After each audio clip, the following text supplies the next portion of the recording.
Police officer returns home an hour early. One detail made him call 911 in tears. Before we dive into this story, drop a comment below and tell us where you're watching from. Now, let's begin. Frank Miller had been a police officer for 30 years. He'd seen just about everything a person could see in this line of work, but nothing in those 3 decades had prepared him for what he was about to discover in his own home. It was a Tuesday afternoon, and Frank's shift had ended an hour earlier than usual. The station had been quiet, paperwork was done, and his sergeant had sent him home with a grateful nod. "Go spend time with that granddaughter of yours," he'd said. Frank pulled into his driveway, the familiar sight of his modest 2-story house bringing a small smile to his weathered face. Inside those walls was the most precious thing in his world, 5-year-old Ellie, his granddaughter. She'd been living with him for several months now, ever since he'd lost his daughter. The grief still sat heavy in his chest, but Ellie's bright smile made each day bearable. His brother-in-law George had been a blessing during this difficult time. At 60 years old, George had retired early and volunteered to help watch Ellie while Frank worked his shifts. "Family takes care of family," George had said warmly when he offered. Frank quietly opened the front door, planning to surprise Ellie. But before he could call out, he heard something that made him freeze in the hallway. "Shut up!" The voice was harsh, sharp, nothing like George's usual gentle tone. Frank's police instincts kicked in immediately. His hand instinctively moved toward where his service weapon usually sat. He moved quickly but quietly toward Ellie's room, his heart pounding. He pushed open the door. The scene before him looked innocent enough. George and Ellie were in the middle of the room, and they were both laughing. George's face broke into a warm smile when he saw Frank. "Frank, you're home early. We were just playing cops and robbers, weren't we, sweetheart?" Ellie nodded, a smile on her small face. But something about that smile made Frank's blood run cold. The smile didn't reach her eyes. Frank had interviewed hundreds of people over his career. He'd learned to read faces, to spot the tiny tells that separated truth from deception. And what he saw on his granddaughter's face in that moment set off every alarm bell in his mind. Her smile was perfect, too perfect, practiced. And there were other things, small things that he noticed in that split second. Ellie's tiny hands were clenched into fists at her sides, her knuckles almost white. Before she'd answered George's question, she'd glanced at him first, a quick flicker of her eyes as if seeking permission. "That's right," Ellie said, her voice a little too cheerful, a little too loud. "We were having so much fun." George chuckled and ruffled her hair. "She's such a good girl, Frank, always so well-behaved." He paused, then added with a gentle correction, "Though remember what we talked about, sweetie. Happy girls laugh louder. Let Grandpa hear that beautiful laugh." Ellie immediately laughed louder, but to Frank's trained ear it sounded hollow, mechanical. I didn't mean to interrupt," Frank said slowly, studying both of them. "Just got off early." "No interruption at all," George said warmly. "I was just about to start dinner. Why don't you two catch up while I get things started in the kitchen?" As George left the room, Frank knelt down to Ellie's level. "Hey there, Princess. Did you have a good day?" "Yes, Grandpa," Ellie said quickly, too quickly. "A very good day." Frank pulled her into a hug, and he felt her small body tense for just a moment before relaxing into his arms. When he pulled back to look at her face, he saw something in her eyes that he couldn't quite name. It looked like relief. But underneath that, something else. Something that looked a lot like fear. That night, long after Ellie had gone to bed and George had returned to his own place down the street, Frank sat in his living room, unable to shake the feeling that something was terribly, terribly wrong. He kept seeing that smile, that empty, practiced smile, and he kept hearing that harsh voice. "Shut up!" Who had George been talking to like that? And why did Ellie's laugh sound so trained? Frank didn't sleep well that night, and he made a decision. He was going to start paying much closer attention, because 30 years as a cop had taught him one crucial lesson: trust your instincts. And right now, Every instinct he had was screaming that his granddaughter needed help. Frank woke up the next morning with a knot in his stomach that hadn't been there before. He made breakfast for Ellie like he always did. Scrambled eggs and toast, her favorite, but this time he watched her more carefully. "Good morning, princess," he said warmly as she padded into the kitchen in her pink pajamas. "Good morning, Grandpa," she replied softly, climbing into her chair. Frank noticed how she sat, perfectly still, hands folded in her lap, waiting. "Go ahead, sweetie. Eat up before it gets cold." Ellie picked up her fork, but then hesitated. Her eyes darted toward the phone on the counter. Is Uncle George coming today?" she asked quietly. "He'll be here this afternoon when I go to work." "Why, is everything okay?" "Yes," Ellie said quickly. "Everything's okay." But her voice was barely above a whisper. Frank watched as she ate in complete silence, taking small, careful bites. This wasn't the same chatty little girl who used to tell him long, rambling stories about her day at school, about her friends, about the butterfly she saw in the garden. When had she become so quiet? Over the next few days, Frank started noticing patterns. Little things that individually seemed harmless, but together painted a picture that disturbed him deeply. Ellie asked permission for everything, and he meant everything. "Grandpa, may I have some water? Grandpa, can I go to the bathroom? Grandpa, is it okay if I watch cartoons?" At first, he'd thought she was just being polite, well-mannered. But there was something desperate in the way she asked, as if she genuinely feared the answer might be no. During dinner one evening, with George sitting across from them, Frank tried to engage Ellie in conversation. "So, how was school today, princess? Learn anything interesting?" Ellie glanced at George before answering. Just a quick look, so fast most people wouldn't notice it. "It was good," she said. "Just good? What did you do?"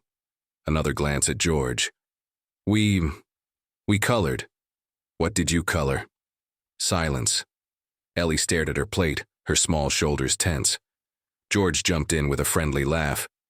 "Kids these days, Frank, they don't remember half of what happens at school. Isn't that right, Ellie?" "Yes, Uncle George," Ellie said immediately. Frank's jaw tightened, but he forced himself to stay calm. "Well, I'd love to see your drawings sometime." That night, after George had gone home, Frank went to check on Ellie before bed. He found her, standing by her nightstand, staring at something. "What's wrong, sweetheart?" Ellie jumped at his voice, startled. "Nothing, Grandpa. She pointed at her bed. The sheets were wet. Frank's heart sank. Ellie hadn't had an accident in months, not since shortly after her mother's passing, when the grief had been fresh and overwhelming. "Oh, honey, it's okay. Accidents happen." Ellie's eyes filled with tears. "I'm sorry. I'm so sorry. I didn't mean to. I promise I didn't mean to." The panic in her voice alarmed him. "Ellie, sweetheart, it's completely fine. We'll just change the sheets. Okay, no big deal." But as he helped her change into fresh pajamas and put new sheets on the bed, he couldn't shake the feeling that this wasn't just about an accident. This was about fear. The next morning, Frank mentioned it to George, who'd arrived early to watch Ellie while Frank ran some errands. "She had a little accident last night," Frank said carefully, watching George's reaction. George nodded sympathetically. "Poor thing. She's been having those lately when you're not here too. I didn't want to worry you." He lowered his voice. "You know, Frank, back in my day, we handled these things with a bit more structure, discipline. But I understand that's not how we do things anymore. Kids need patience, especially after what she's been through." Frank felt a flash of guilt. Was he being too soft? Too permissive? "I just want her to feel safe," Frank said. "Of course you do, and she is safe. I make sure of it." George smiled warmly. "Don't worry so much, Frank. Kids go through phases. This is just adjustment. The grief, the changes in her life. She'll come out of it." Frank wanted to believe that. He desperately wanted to believe that. But that afternoon, as he was getting ready for his shift, He found Ellie sitting in the corner of the living room, completely silent, staring at the wall. "Ellie, what are you doing, honey?" She turned to look at him, and for just a moment, he saw something in her eyes that made his chest tighten. She looked trapped. "Just thinking, Grandpa," she said softly. "Thinking about what?" A long pause. "About being good." Frank knelt beside her. "You are good, Ellie. You're the best girl I know." But even as she nodded and gave him that same practiced smile, Frank knew something was deeply, fundamentally wrong. And he was determined to find out what. The parent-teacher conference wasn't something Frank had been looking forward to, but it was required. He'd taken the afternoon off work to meet with Mrs. Patricia Henderson, Ellie's kindergarten teacher. Mrs. Henderson was a kind woman in her mid-50s with warm ease and a gentle demeanor. She'd taught kindergarten for 23 years and had seen countless children come through her classroom. "Thank you for coming in, Mr. Miller," she said, gesturing for Frank to sit in one of the small chairs designed for 5-year-olds. "I wanted to talk to you about Ellie." Frank's stomach dropped. "Is something wrong? Is she misbehaving?" "Oh no, nothing like that," Mrs. Henderson said quickly. "Ellie is extremely well-behaved. Almost too well-behaved, if I'm being honest." "What do you mean?" Mrs. Henderson pulled out a folder from her desk. "Ellie is a wonderful student.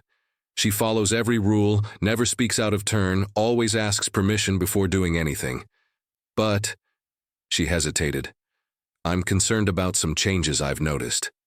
She opened the folder and spread several pieces of paper across the desk. "Drawings." Frank leaned forward, his trained eyes scanning each one. The first few were dated from September, right after Ellie had started school. They were exactly what you'd expect from a 5-year-old girl. Bright crayon princesses with enormous smiles, rainbows arcing across blue skies, flowers in every color imaginable, hearts and stars scattered everywhere. But then the drawings changed. The more recent ones were darker. The princesses were gone. Instead, there were black figures, shadowy shapes without faces, and every single one of them had tears. Giant tears, carefully drawn, falling from where their eyes should be. One drawing in particular caught Frank's attention. A figure with its mouth open in a perfect circle. The mouth was colored in heavy black crayon, pressed so hard that it had torn through the paper slightly. "When did these change?" Frank asked, his voice tight. "About 6 weeks ago," Mrs. Henderson said softly. "Around the time her helper started picking her up from school." "You mean George, my brother-in-law?" "Yes, a nice gentleman. Very polite." She paused. "But I've noticed that when he picks her up, Ellie becomes very quiet. She doesn't run to him the way most children run to their family members. She walks, slowly, and she always looks back at the classroom as if what? As if she doesn't want to leave." Frank felt his hands begin to shake. He picked up the drawing with the open mouth, studying it more closely under the fluorescent classroom lights. "Mrs. Henderson, has Ellie said anything to you? Anything about what's going on at home?" The teacher shook her head sadly. "I've tried to talk to her gently during quiet time, but whenever I ask her about her day or her family, she gives very short answers. Good. Fine. Okay. Nothing more." She leaned forward. "Mr. Miller, I've been teaching for a long time. I know that children process grief differently, and I know that losing her mother must be incredibly difficult for Ellie. But these drawings, they concern me. The change was so sudden." Frank gathered the drawings carefully. "May I keep these?" "Of course, I made copies for the file." That evening, after George had left and Ellie was in bed, Frank spread the drawings across his kitchen table. He turned on every light in the room and examined each one like he would examine evidence at a crime scene. The progression was clear. Gradual at first, then rapid. The colors fading, the smiles disappearing, the tears appearing. And that mouth, that open, screaming or laughing mouth, he couldn't tell which. He thought about asking Ellie directly, but something stopped him. The way she'd looked at George before answering questions. The way she seemed to choose her words so carefully. The fear he'd seen in her eyes. If he confronted her directly, would she tell him the truth?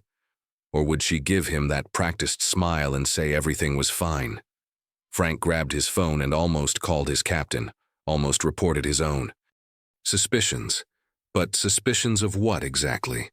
That his brother-in-law was, what, being too strict? Teaching old-fashioned discipline? He had no proof, no evidence. Just a gut feeling and some troubling drawings that could easily be explained away as a child processing grief. But 30 years as a cop had taught him that gut feelings often saved lives.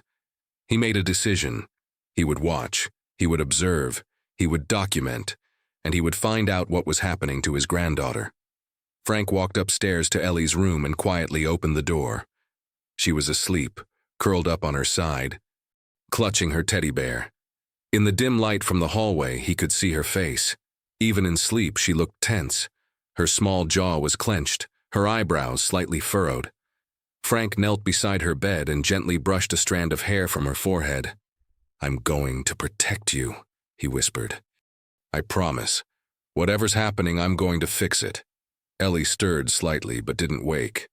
Frank stayed there for a long moment, watching her breathe, wondering what nightmares might be playing behind those closed eyelids, and wondering what kind of person could put fear into the heart of such sweet, innocent child. Frank had conducted hundreds of investigations in his 30-year career, but none felt like this. None had made his hands shake when he turned the key in his own front door. None had made him question every word, every gesture, every smile in his own home. He started coming. Home at random times. Sometimes an hour early, sometimes on his lunch break. Sometimes he'd drive past the house during his patrol, slowing down just enough to glance at the windows. He told himself he was being careful, professional. But the truth was simpler and more painful. He was spying on his own family. On Thursday afternoon, Frank pulled into the driveway 30 minutes before his shift was supposed to end. He'd radioed in that he was taking a personal break. Through the living room window, he could see George and Ellie sitting on the couch. From outside, everything looked normal. George was showing Ellie a book. They appeared to be reading together. But Frank noticed how Ellie sat, perfectly still, her back straight, her hands folded in her lap. Not like a child enjoying story time, like a soldier at attention. He entered the house quietly. "And that's why little girls need to listen carefully," George was saying, his voice pleasant and educational. "Do you understand?" "Yes, Uncle George," Ellie said softly. "Good girl. Now, what do good girls say when someone teaches them something? Thank you for teaching me, Uncle George. And good girls always smile and say nice things?" Frank cleared his throat from the doorway. Both George and Ellie jumped slightly. "Frank," George said, his face breaking into a warm smile. "You're early again. We were just reading a story about manners, weren't we, Ellie?" Ellie nodded, that same practiced smile appearing on her face. "Grandpa, we're learning about being polite." But Frank saw how her small hands gripped the edge of the couch cushion, how her shoulders remained tense even as she smiled. "That's great, sweetheart," Frank said, keeping his voice light. "George, can I talk to you in the kitchen for a minute?" In the kitchen, away from Ellie's ears, Frank leaned against the counter and crossed his arms. "I called Dr. Morrison's office today," he said, watching George's reaction carefully. George's smile faltered just slightly. "Oh? They mentioned you've been taking Ellie to appointments. Extra appointments I didn't know about." George nodded quickly. "Just routine checkups, Frank. I wanted to make sure she was handling everything okay. The grief, the adjustment.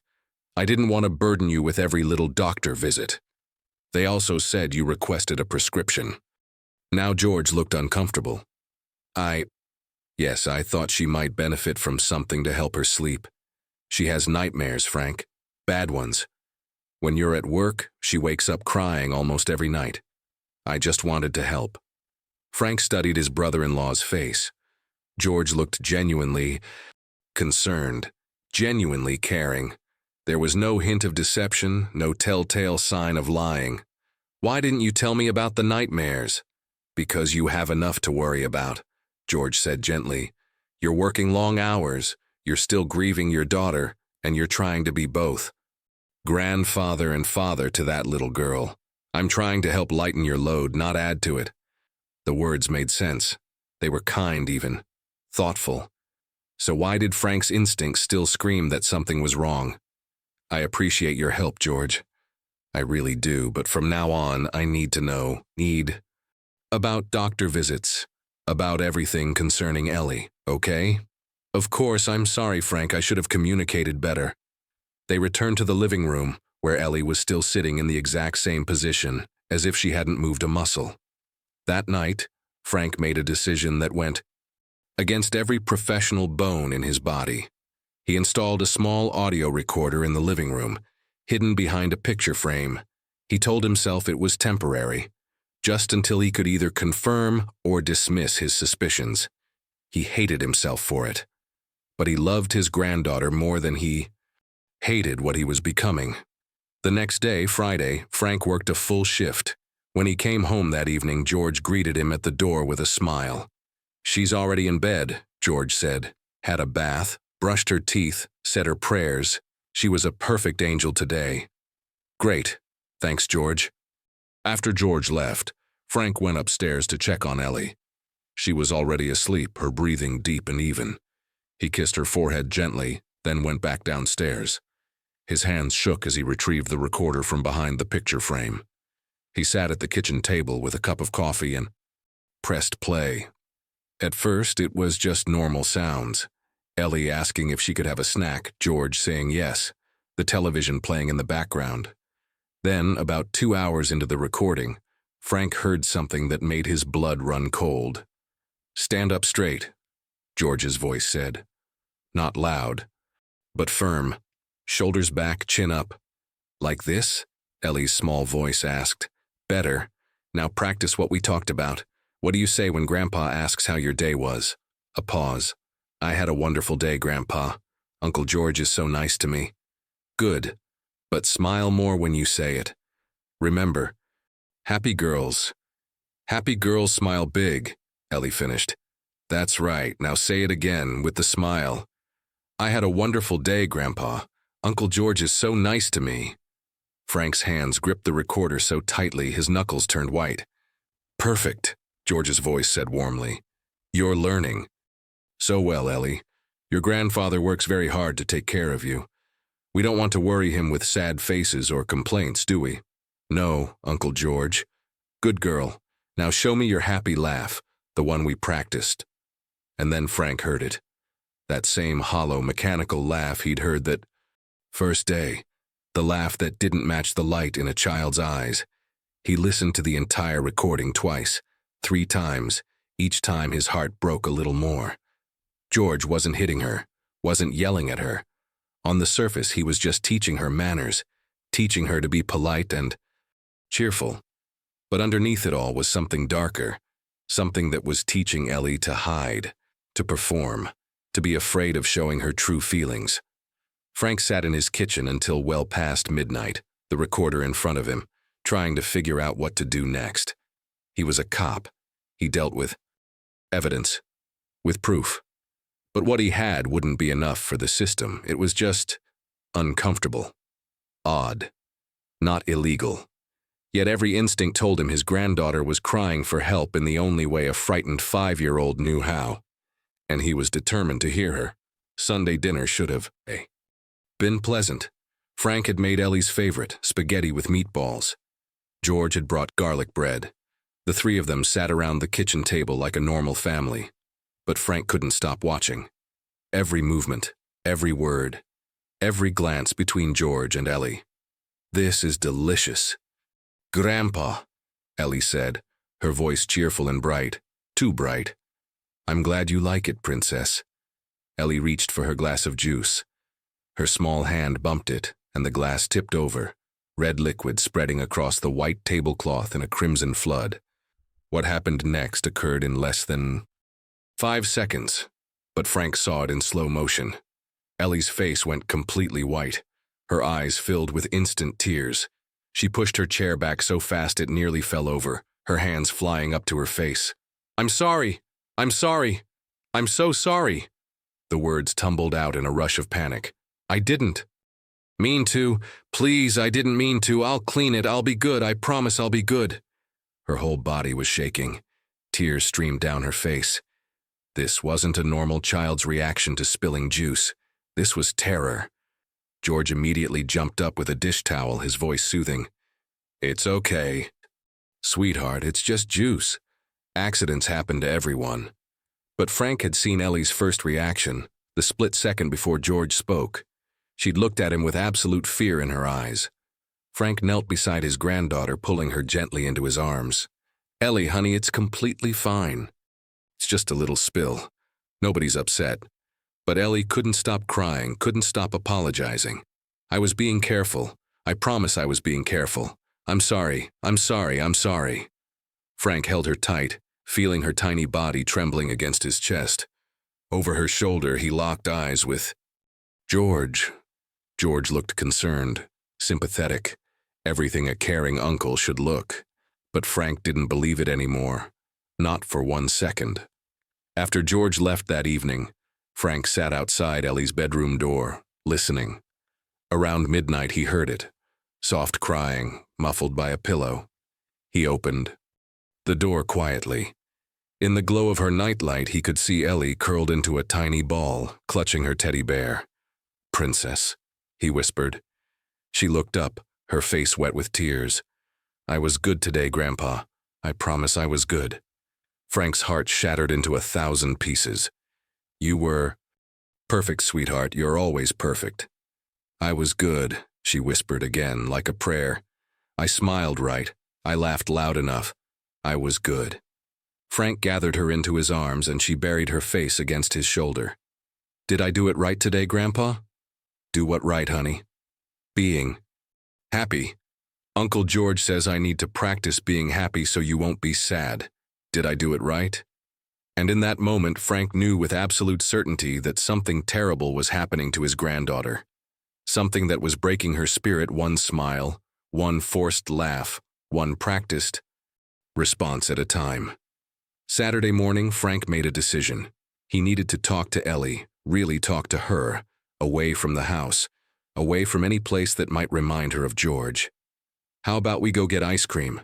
he suggested at breakfast. "Just you and me. A special grandpa-granddaughter day for..." The first time in weeks, he saw a genuine spark in Ellie's eyes. "Really? Really, go get your shoes on." They drove to Sweet Dreams Ice Cream Parlor, a cheerful place with bright colors and pictures of smiling cartoon characters on the walls. Frank ordered Ellie her favorite, strawberry with chikes, rainbow sprinkles, and got himself vanilla. They sat at a small table by the window, sunshine streaming in, making everything feel safe and normal. Frank waited until Ellie had taken a few happy bites before he spoke. "Ellie, sweetheart, I want to ask you something. And I need you to know that whatever you tell me, I won't be upset. Okay?" Ellie's spoon stopped halfway to her mouth, her shoulders tensed. "Is something bothering you?" Frank asked gently. "Something that's making you sad or scared?"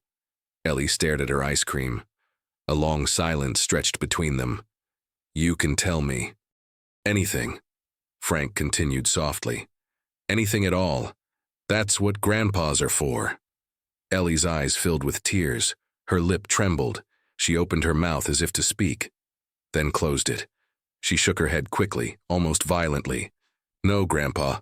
Nothing's wrong." "Are you sure? Because if Uncle George is very nice to me," Ellie said quickly, her voice taking on that rehearsed quality Frank had come to recognize. "He teaches me things, important things, about being good, about not worrying you." The words sounded scripted, practiced. "Ellie, if Uncle George ever makes you feel scared or if he says things that he just wants me to be happy," Ellie's voice cracked. "He says you work so hard. He says you're tired. He says good girls don't make their grandpas worry. And I want to be a good girl, Grandpa. I want to be so good." Tears rolled down her cheeks, but she was still smiling. That terrible practiced smile. Frank reached across the table and took her small hand in his. You are good, Ellie. You're the best girl in the whole world. You don't have to try to be good. You just are. But I have to practice. Uncle George says... She stopped abruptly, her eyes going wide, as if she'd said too much. Frank's heart was pounding. Practice what, honey? Ellie pulled her hand back and wiped her eyes. When she looked up again, that smile was back in place. Nothing, Grandpa. Can we talk about something else? This ice cream is really yummy.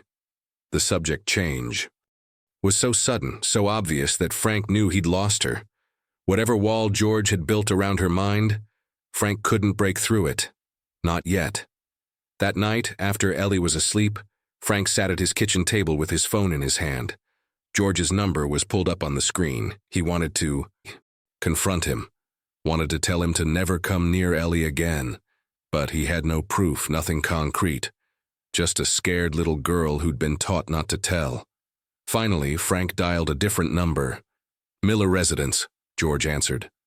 George, it's Frank. We need to talk. Of course. Is everything all right? Frank chose his words carefully. I've been noticing some things with Ellie. She seems anxious, scared even, and I need to know if something's happened while I've been at work. There was a pause. Then George's voice came back, sounding hurt. Frank, I don't know what to say. I've been doing my absolute best with her. She's a difficult child sometimes, grieving her mother, and I'm just trying to help provide structure, routine, discipline, the things children need. Frank, I've been helping you.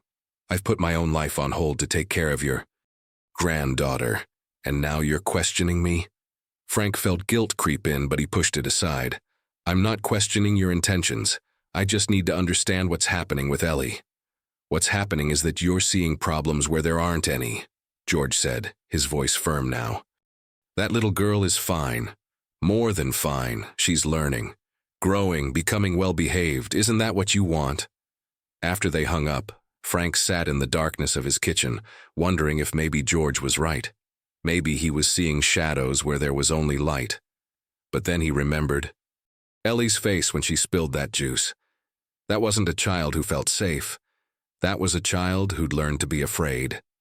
Monday morning, Frank made a call he should have made weeks ago. Mountain View Child Therapy Center. This is Rachel speaking. Hi, I need to schedule an appointment for my granddaughter. It's somewhat urgent. The receptionist's voice softened. How old is the child? 5. Her name is Ellie. She lost her mother a few months ago and she's been struggling. I'm so sorry to hear that. Let me see what we have available. 3 days later, Frank sat in a cheerful waiting room decorated with toys and colorful murals. Ellie sat beside him, swinging her legs nervously.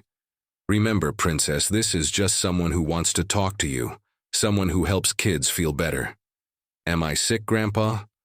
No, sweetheart, but sometimes talking to someone helps us feel happier inside. Dr. Sarah Chen was a kind woman in her 40s with gentle eyes and a warm smile. She knelt down to Ellie's level. Hi, Ellie. I'm Dr. Chen, but you can call me Sarah if you want. Do you like to draw? Ellie glanced at Frank, then nodded. Great. Why don't you come into my office and we can draw together? Your grandpa will be right outside if you need him. Frank watched his granddaughter disappear into the office, his stomach in knots. 45 minutes later, Dr. Chen emerged alone. Her expression was carefully neutral, but Frank could see concern in her eyes. Mr. Miller, can we talk in my consultation room? Inside, Dr. Chen sat across from him with a folder in her lap. Ellie is a very sweet child, she began carefully, but I'm seeing some significant signs of emotional stress. What kind of signs? She's extremely guarded. Every answer she gives is very carefully considered, as if she's afraid of saying the wrong thing. When I asked her to draw her family, she drew you and herself. When I asked if there was anyone else she wanted to add, she drew another figure but wouldn't tell me who it was. Dr. Chen pulled out the drawing. Frank recognized his house. There was a stick figure labeled Grandpa and a smaller one labeled me. Off to the side, drawn in darker crayon, was another figure with no face. I asked her about this person, Dr. Chen continued. She said, "That's the teacher." When I asked what the teacher teaches, she said, "How to be good." Then she wouldn't elaborate further. Frank's hands clenched. What does that mean? Honestly, Mr. Miller, it could mean several things. Children who've experienced loss often develop anxiety. They become hypervigilant about their behavior because they're afraid of losing someone else. But, she paused, there's something else I noticed. When I asked Ellie what makes her happy, she gave me a list. Smiling big, laughing loud, saying nice things, not making messes, not crying. When I asked what makes her sad, she said, "I'm not supposed to be sad." The words hit Frank like a physical blow. That's not how a healthy 5-year-old processes emotions, Dr. Chen said gently. That's learned behavior. Someone has taught her that her feelings aren't acceptable. What do I do? Keep bringing her here. Weekly sessions. And Mr. Miller, I need you to pay very close attention to who's in her life, who has influence over her, who might be shaping her in ways that aren't healthy. Frank nodded, his throat tight. There's someone. My brother-in-law. He's been helping watch her. Does Ellie seem comfortable around him? Frank thought about all the signs he'd seen. No. She doesn't. Dr. Chen leaned forward. Then trust your instincts. Children often can't articulate what's wrong, especially if they've been taught not to. But their behavior speaks volumes, and Ellie's behavior is telling me she doesn't feel safe expressing her true self. As Frank drove Ellie home, he glanced at her in the rearview mirror. She was staring out the window, quiet as always. Did you like Dr. Sarah? He asked. She was nice. Good. We're going to visit her every week, okay? Just to talk and draw. Ellie nodded but said nothing else. That night, Frank made a decision. He needed more than observations and recordings. He needed to know exactly what was happening in his house when he wasn't there.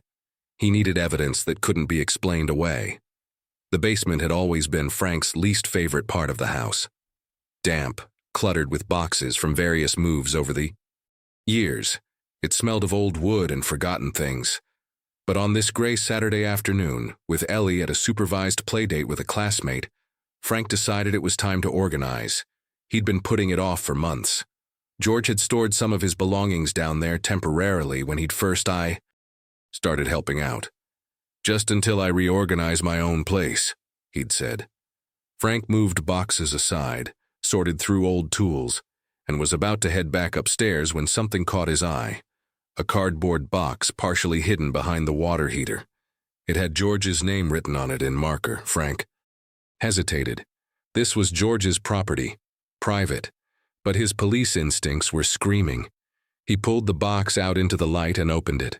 Inside were old photo albums, some books, a few DVDs, normal things.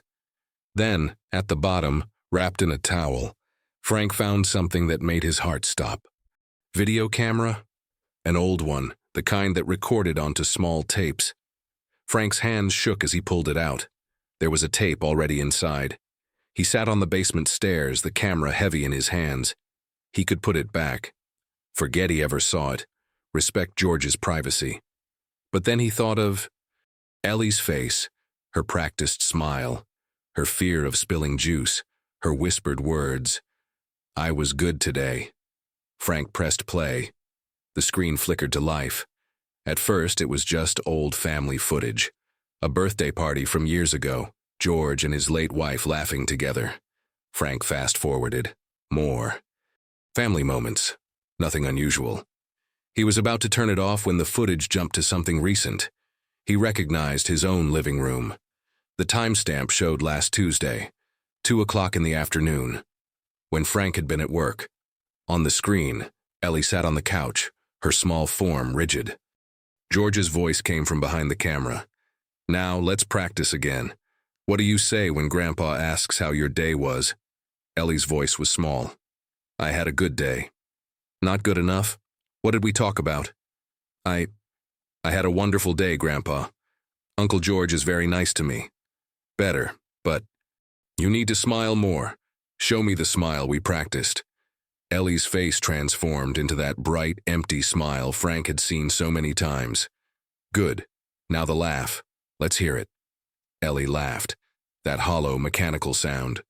Louder. Happy girls laugh louder. Ellie's laugh got louder, but Frank could see her hands clenching the couch cushion. The footage continued. Minutes of this. George correcting her tone, her posture, her expressions, teaching her to perform happiness like a role in a play. If you get sad or scared, what do you do? George's voice asked. I remember to smile and be brave, Ellie recited. And why don't we tell Grandpa when we're scared? Because he works hard and he's tired and we don't want to worry him? That's right. You're such a good student, Ellie. Your grandfather would be so proud of how well-behaved you're becoming. Frank's hands were shaking so badly he almost dropped the camera. There was more, so much more. George making Ellie stand in the corner for 10 minutes without moving, teaching her discipline and control. George making Ellie repeat phrases over and over. I'm learning to be good.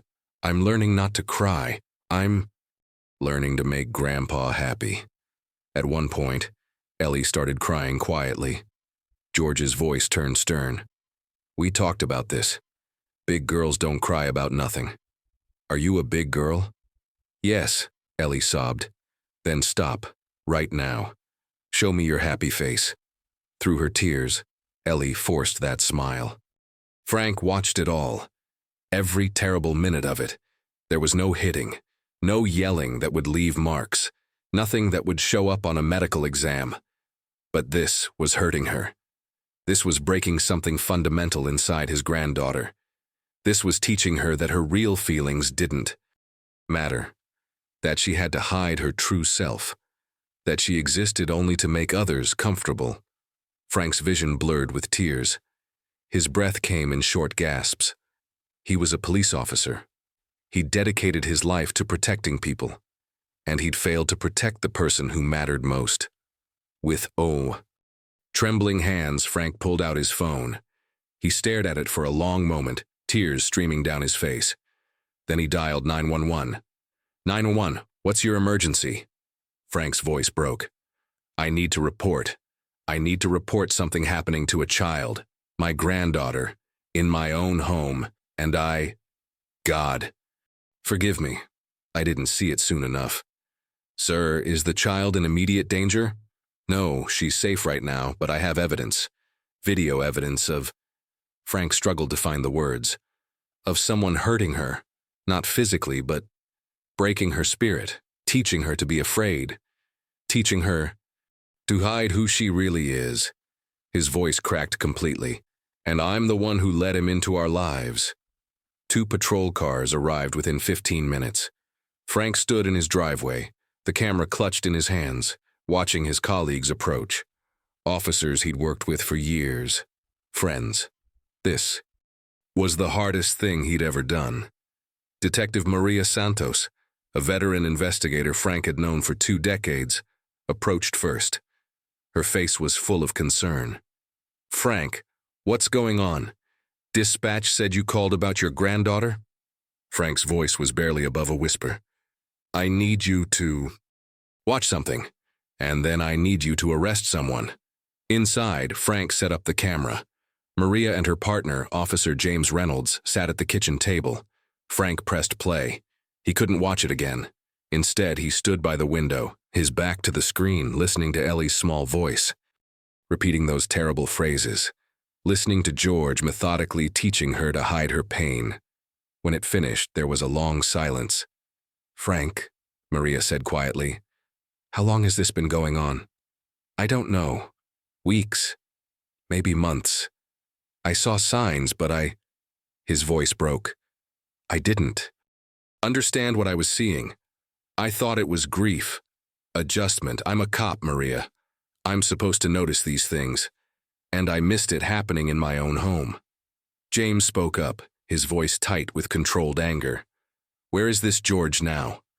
At his house, probably. Ellie's at a play date. Made sure she was somewhere safe before you called us, Maria finished. Frank, you did the right thing. I know this is hard, but you did the right thing. Did I? Frank's voice rose with anguish. The right thing would have been seeing it sooner. The right thing would have been protecting her from the beginning. Maria stood and put a hand on his shoulder. We'll get a statement from you, secure this evidence, and bring George in for questioning. We'll also need to have a child specialist interview Ellie. Is she in therapy? Yes, Dr. Sarah Chen at Mountain View. Good. We'll coordinate with her. Frank nodded numbly. Frank, Maria said gently, I need you to understand something. What's on that tape? It's disturbing. It's harmful. But legally, it's complicated. There's no physical contact, no explicit threats. The prosecutor is going to have a hard time with this. But you saw what he did to her. You saw— I know what I saw, Maria interrupted firmly. And it's wrong. It's damaging. But the law doesn't always align with what we know is right. This will be classified as emotional mistreatment, psychological manipulation. The case will depend on expert testimony about the psychological harm. Frank felt his world collapsing. So he might not face real consequences? I didn't say that. I'm saying it's going to be complicated, but we'll do everything we can. An hour later, Frank sat alone in his living room. The camera and tapes had been logged as evidence. George had been picked up and was being questioned downtown. Ellie was still at her play date, unaware that her world was about to change again. Frank's phone rang. It was the play date mother. Hi, Mr. Miller. Just checking what time you want me to bring Ellie home? Frank looked around his empty house. In a few hours, he'd have to explain to a 5-year-old why her uncle wouldn't be coming back. He'd have to tell her that it was okay to feel scared, okay to feel sad, okay to feel anything. He'd have to teach her the opposite of everything George had taught her. Could you keep her for another hour? Frank asked. Something's come up. After he hung up, Frank went upstairs to Ellie's room. He sat on her small bed, surrounded by her stuffed animals and drawings, and finally let himself cry. He cried for the months of fear his granddaughter had endured. He cried for his failure to see it. He cried for the innocence that had been stolen from her, one forced smile at a time. But mostly he cried because he knew that what came next would be hard. The investigation, the interviews, the therapy, the long road to helping Ellie understand that she didn't have to perform happiness anymore, that she was allowed to be real. His phone buzzed with a text from Maria. George is denying any wrongdoing. Says he was just teaching her manners and discipline. His lawyer is already talking about old-fashioned parenting methods. This is going to be a fight, Frank. Frank typed back, I don't care how hard the fight is, she's worth it. He looked at Ellie's drawings on the wall. The dark figures, the tears, the open mouths. His granddaughter had been screaming for help in the only way she knew how. And finally, someone had heard her. The house felt different now, quieter, but in way that made Frank's chest ache. Child Protective Services arrived that evening, just as Frank was bringing Ellie home. A kind woman named Mrs. Patterson with gentle eyes and a warm smile sat at their kitchen table. Mr. Miller, we're not here because you did anything wrong, she explained. We're here to make sure Ellie is safe and to offer support during this transition. Ellie sat next to Frank on the couch, confused and quiet. She kept looking toward the door, as if expecting George to walk through at any moment. Where's Uncle George? She finally asked, her voice small. Frank knelt in front of her, taking her small hands in his. Sweetheart, Uncle George isn't going to be coming here anymore. Ellie's eyes went wide. Did I do something wrong? I've been good, Grandpa. I promise I've been good. I smiled right and No. Frank pulled her close. You didn't do anything wrong. You've never done anything wrong. But Uncle George said if I wasn't good enough, if I didn't learn the lessons right, then— Her voice broke off into sobs. Frank held her as she cried, really cried, for the first time in months. Not the quiet, controlled tears she'd learned to hide. but deep shaking sobs that came from somewhere buried deep inside. Mrs. Patterson watched quietly, making notes. When Ellie finally calmed down enough to breathe, she looked up at Frank with red, swollen eyes. "Am I allowed to be sad?" she whispered. The question shattered what was left of Frank's heart. "Yes, princess. You're allowed to be sad. You're allowed to be scared. You're allowed to be angry. You're allowed to feel anything you feel. Even if it makes you worried? Even then, your feelings matter more than my worry." Ellie looked at him uncertainly, as if testing whether this was real or just another lesson to learn. "What if I cry? Then I'll hold you. What if I'm not happy? Then we'll work on it together. But you never, ever have to pretend to be happy when you're not." Something in Ellie's small face began to crack. The careful mask she'd been wearing for so long started to slip. "He said good girls don't make people worry," she whispered. "He said I had to practice being happy so you wouldn't be sad about mommy." Frank's vision blurred with tears. "Oh, sweetheart, you're not responsible for my feelings. You're 5 years old. You're supposed to just be a kid." But he said, "I know what he said, and he was wrong." For a long moment, Ellie just stared at him. Then, tentatively, like a flower opening after a long winter, she asked, "Can I tell you something?" "Anything. I don't like standing in the corner. It makes my legs hurt. And I don't like practicing smiles. It makes my face tired. You'll never have to do those things again. Promise?" "I promise." That night, for the first time in months, Ellie fell asleep in Frank's arms without asking if she'd been good enough. The courthouse was cold and impersonal, nothing like the warm justice Frank had always believed in. He sat in the gallery, watching George's attorney paint a picture that made his blood boil. "My client is a 60-year-old man who stepped up to help his grieving family," the lawyer argued smoothly. "He provided care for a traumatized child while her grandfather worked long hours. Yes, his methods were old-fashioned. Yes, he believed in structure and discipline. But that doesn't make him a criminal." The prosecutor, a young woman named Lisa Chen, fought back. "This isn't about old-fashioned discipline. The evidence shows systematic psychological manipulation of a 5-year-old child. Expert testimony confirms significant emotional trauma." But Frank could see the judge's face, uncertain, uncomfortable with the gray areas.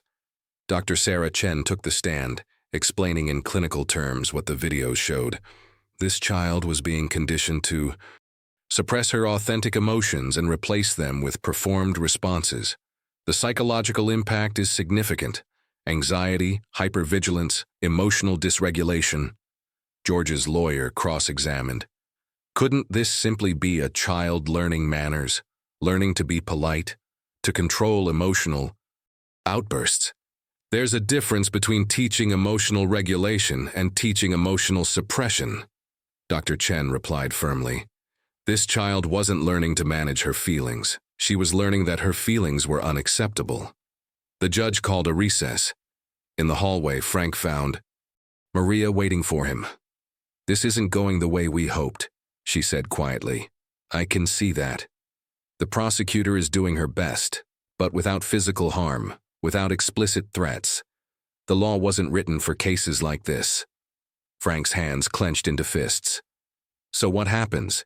"He gets a slap. On the wrist. Probably supervised visitation restrictions, mandatory counseling, maybe some community service. The judge will issue a protection order keeping him away from Ellie. But prison time? Frank, I'm sorry, but it's unlikely."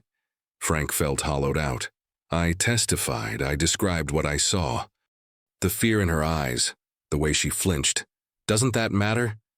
"It matters. It all matters. But the system—" Maria trailed off, unable to finish. When the verdict came 2 days later, Frank wasn't surprised, but that didn't make it hurt less. George was found guilty of child endangerment and psychological mistreatment, a misdemeanor, sentenced to 2 years probation, mandatory therapy, and a permanent restraining order from Ellie. No jail time. Outside the courthouse, reporters gathered. Frank pushed through them without comment. But one question caught his ear. "Officer Miller, do you think justice was served?" Frank stopped, turned. "Justice?" His voice was rough with emotion. "My granddaughter learned to be afraid of her own feelings. She learned that her real self wasn't good enough. She learned to perform happiness while dying inside.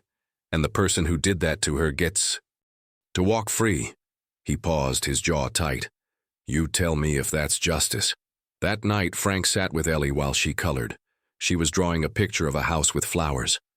"Did the judge make Uncle George go away forever?" she asked without looking up. "He can't come near you anymore, ever." "Good," she added another flower. "Dr. Sarah says it's okay that I wanted him to go away, even though wanting people to go away isn't always nice. Dr. Sarah is right." Ellie was quiet for a moment, then, "Grandpa, the bad things he made me do, that wasn't my fault, right?" Frank pulled her into his lap. "Not even a little bit, none of it was your fault." "Okay." She went back to coloring. "I'm drawing real flowers now, not the pretend happy ones." And Frank realized that maybe, just maybe, that was its own kind of justice. 3 months after the trial, Frank sat in Dr. Chen's office for a parent consultation. "How is she doing at home?" the therapist asked. Frank rubbed his tired eyes. "Some days are good, some days are really hard. Last week she had a meltdown because I asked her to clean her room, a normal kid meltdown, yelling, crying, throwing toys. And you know what? I was grateful for it." Dr. Chen smiled. "Because she felt safe enough to have real emotions."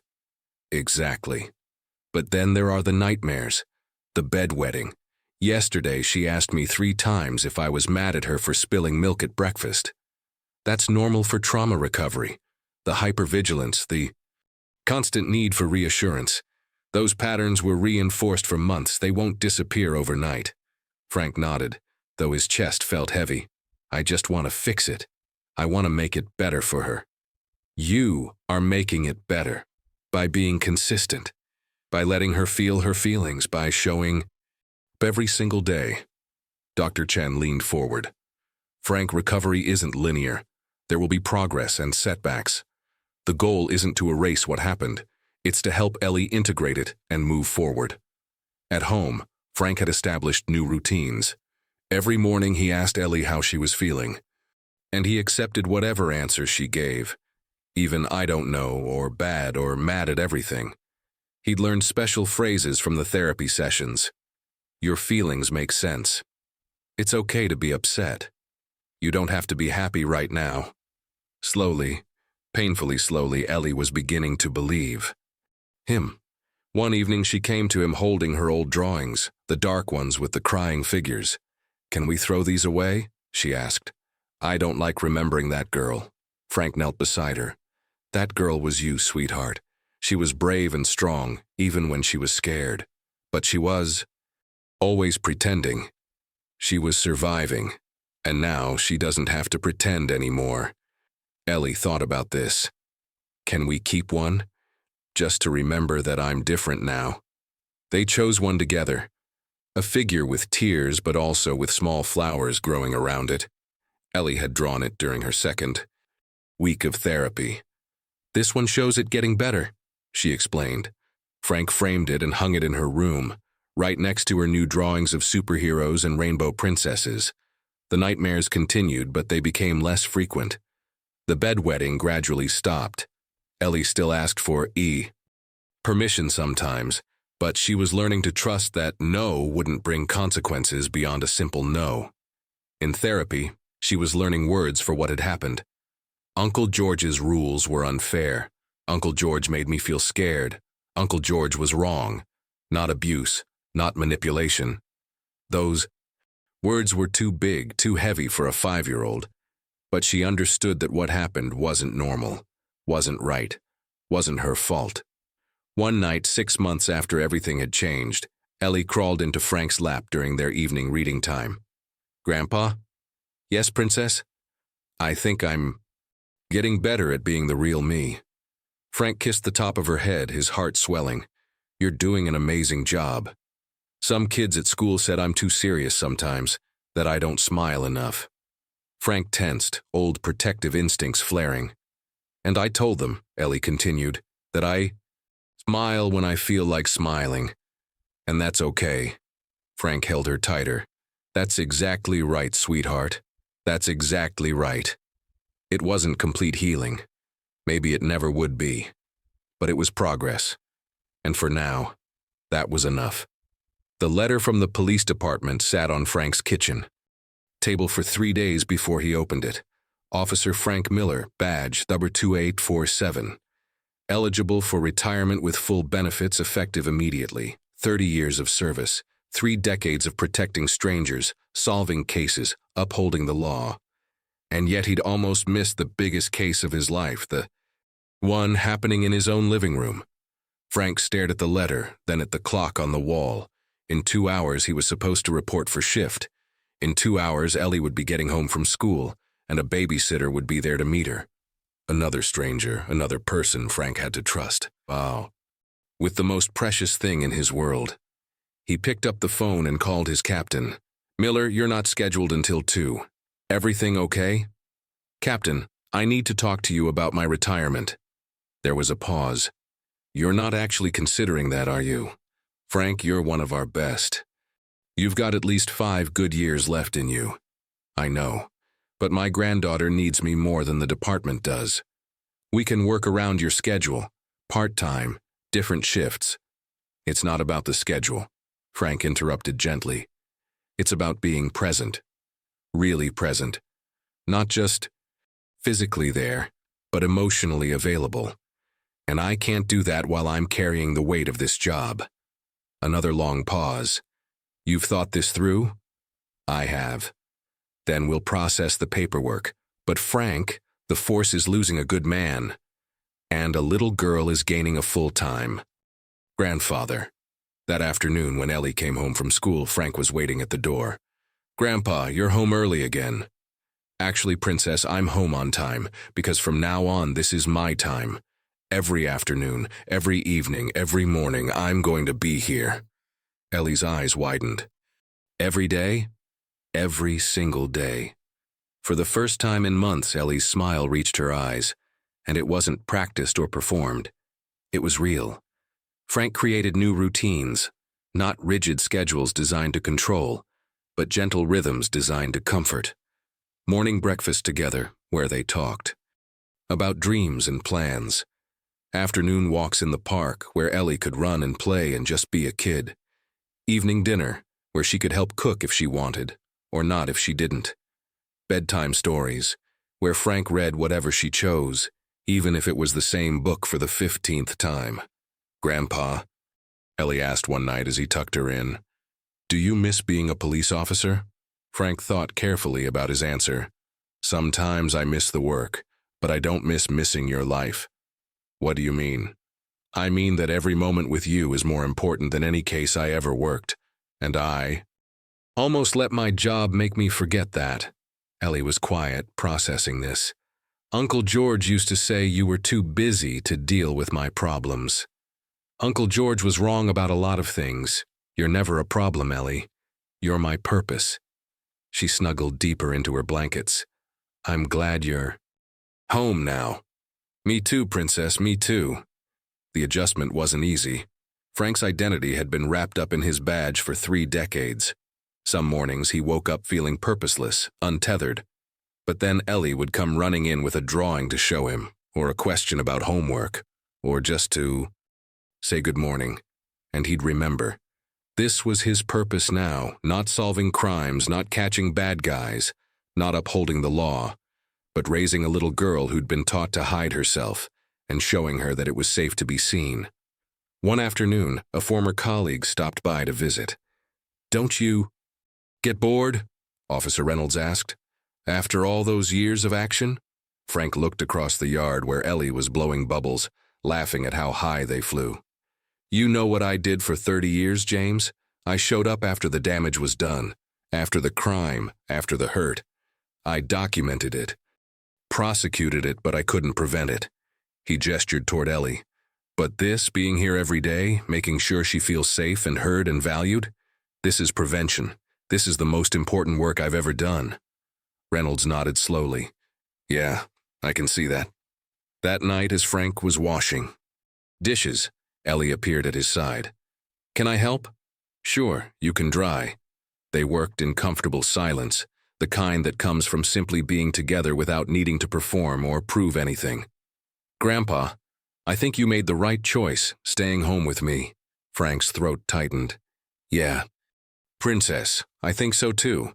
Frank never planned to become a public speaker, but 6 months after his retirement, he received a call that changed everything. Mr. Miller, this is Janet Rodriguez from the Mountain View Community Center. Dr. Chen gave me your number. We're hosting a workshop for grandparents raising grandchildren, and we wondered if you'd be willing to share your story. Frank's first instinct was to say no. His story was private, painful, but then he thought about all the signs he'd missed, all the times he'd looked but hadn't seen. How many other families might be missing? The same signs right now. I'll do it, he said. The community center meeting room held about 40 people, mostly grandparents with tired eyes and worried faces. Frank stood at the front, his hands shaking slightly. My name is Frank Miller. I was a police officer for 30 years, and I almost failed to protect my own granddaughter from something happening right in front of me. He told them everything, the forced smiles, the practiced responses, the terror hidden behind perfect behavior. I kept thinking she was just adjusting to loss, Frank said, that she was being well-behaved, polite. But what I was really seeing was a child who'd learned that her real feelings weren't acceptable. A woman in the front row raised her hand, tears in her eyes. How do you know the difference between grief and something else? Trust your instincts, Frank said. If something feels off, it probably is. Kids who've experienced loss might be sad, withdrawn, angry, but they shouldn't be performing happiness. They shouldn't be afraid to make mistakes. They shouldn't ask permission to feel. Another hand went up. But what if you're wrong? What if you damage a relationship by being too suspicious? Frank's voice grew firm. Then you apologize and rebuild trust. But if you're right and you do nothing, you can't undo that damage. I'd rather be wrong and cautious than right and too late. He pulled out copies of Ellie's drawings, the dark ones, the ones with tears and open mouths. Children communicate in ways we don't always understand. These were my granddaughter's way of screaming for help. I just didn't know how to hear her. After the presentation, people lined up to talk to him. Stories poured out. A grandmother whose grandson flinched at loud noises but insisted he was fine. A grandfather who noticed his granddaughter had stopped playing with friends but seemed too well-behaved to worry about. An aunt raising her nephew who was so good, never any trouble, but wouldn't look adults in the eye. Frank listened to each one, offered what guidance he could, and encouraged them all to seek professional help. Don't wait like I did, he told them. Don't convince yourself everything's fine when your gut says otherwise. Word spread. Frank was invited to speak at schools, parent groups, even a police training session on recognizing non-physical harm to children. At the police training facing his former colleagues, Frank's message was blunt. We're trained to look for bruises, broken bones, obvious signs. But some of the deepest wounds don't show up on x-rays. A child who's too compliant, too eager to please, too afraid of making mistakes. That child might be hurting just as much as one with visible injuries. He shared the videos as training material, with proper permissions and Ellie's identity protected. This is what emotional harm looks like, he explained. No hitting, no screaming. Just systematic conditioning that teaches a child. Their authentic self isn't good enough. One young officer asked, how do we investigate something like this? There's no physical evidence. You listen. You observe patterns. You trust children's behavior more than adults' explanations. And you remember that just because something isn't illegal doesn't mean it isn't harmful. At home, Ellie was proud of what her grandfather was doing. You're helping other kids like me, she said one evening. I'm trying to make sure other grandparents don't make the same mistakes I did. But you fixed it, Grandpa. You figured it out. too slowly. Princess. Ellie climbed into his lap. Dr. Sarah says you're being too hard on yourself. She says you did the best you could with what you knew. Frank smiled sadly. When did you get so wise? I learned from you. You taught me that making mistakes doesn't make you bad. It just makes you human. His own words, reflected back at him by a 6-year-old who was learning to be gentle with herself. Maybe it was time he learned the same lesson. 1 year and 3 months after everything changed, Frank stood in the backyard on a Saturday morning, holding a small sapling. Ready, Princess? He called to Ellie. She ran over, her hair bouncing in pigtails, a genuine smile lighting up her face. The kind of smile that came from actual joy, not performance. What kind of tree is it? She asked. A cherry tree. Dr. Sarah suggested it. She said planting something together might be a nice way to, mark how far you've come. Ellie knelt beside the hole they dug together earlier. Will it grow fast? No, sweetheart. Trees grow slowly. Some days you won't even notice the change. But if we take care of it, give it water, make sure it gets sunshine, protect it when storms come, it'll grow. Strong.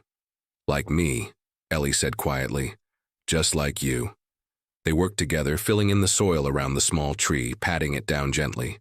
Ellie's hands got dirty and she laughed. A real laugh, free and unguarded. There, Frank said, sitting back. Now we water it. Ellie carefully poured water from a small watering can. Grandpa, can I tell you something? Always. I had a bad dream last night about Uncle George, but it wasn't as scary as before. And when I woke up, I remembered you were right downstairs, and I felt okay again. Frank's chest tightened with emotion. That's really good, Princess. That's real progress. Dr. Sarah says the bad dreams might never go away completely, but they'll get smaller, quieter. Dr. Sarah is very smart. Ellie wiped her dirty hands on her jeans, something she would never have done a year ago, too afraid of making a mess. I still ask permission sometimes for things I don't need permission for. I know, and that's okay. You're learning new patterns. It takes time. But I'm getting better, right? Frank pulled her close. You're getting better at being yourself, and that's the most important thing. That afternoon, Ellie's friend from school came over for a playdate. Frank watched from the kitchen window as the two girls played in the backyard, their laughter carrying on the breeze. At one point, Ellie's friend suggested they play princesses.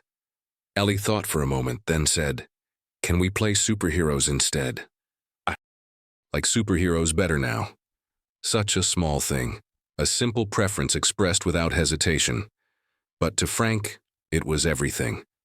That evening, after Ellie's friend had gone home and dinner was cleaned up, they sat together on the porch. The cherry tree stood in the corner of the yard, its small branches swaying gently. "Will you always be here, Grandpa?" Ellie asked suddenly. "Every day? As long as you need me, I'll be here. What if I need you forever?" Frank smiled. "Then I guess I'll be here forever." Ellie leaned against his shoulder, comfortable and safe. They sat in silence as the sun began to set, painting the sky in shades of orange and pink.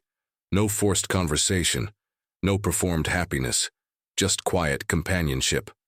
After a while, Ellie yawned. "I'm tired. Can we do bedtime stories early tonight?" "Of course. What book do you want?" "The one about the brave princess who saves herself." Upstairs, as Frank read the familiar story, Ellie's eyes grew heavy. When he finished, he started to get up, but she caught his hand. "Grandpa, thank you for saving me." Frank's throat tightened. "You saved yourself, Princess. You held on until I finally understood what you needed. You were so brave." "We saved each other," Ellie murmured, already half asleep. Frank kissed her forehead and turned off the light, leaving only her nightlight glowing softly. He walked downstairs and stood at the kitchen sink, looking out at the backyard. The small cherry tree was barely visible in the gathering darkness. It would grow slowly. Some days the progress would be invisible. Some days it might seem like nothing had changed at all. But with time, with care, with patient attention to what it needed, it would grow strong and tall, just like Ellie. Frank's phone buzzed, a text from Janet at the community center. Another grandparent wanted to talk, worried about a grandchild who seemed too quiet, too good. He would call them tomorrow, share what he'd learned, help them see what he'd almost missed. But tonight, he would simply be grateful. Grateful that he'd finally listened, finally seen, finally acted. Grateful for second chances and slow healing. Grateful for small victories that added up to everything. Frank poured himself a cup of tea and sat at the kitchen table. Through the window, he could just make out the silhouette of that small tree, standing strong in the night. And for the first time in a very long time, he felt something that had been missing for months. Hope. Not the hope that everything would be perfect or that the past could be erased, but hope that tomorrow would be a little easier than today, that Ellie would laugh a little more freely, that the nightmares would fade a little more, that the tree would grow a little taller, and that together they would keep moving forward, one small, imperfect, beautiful day at a time.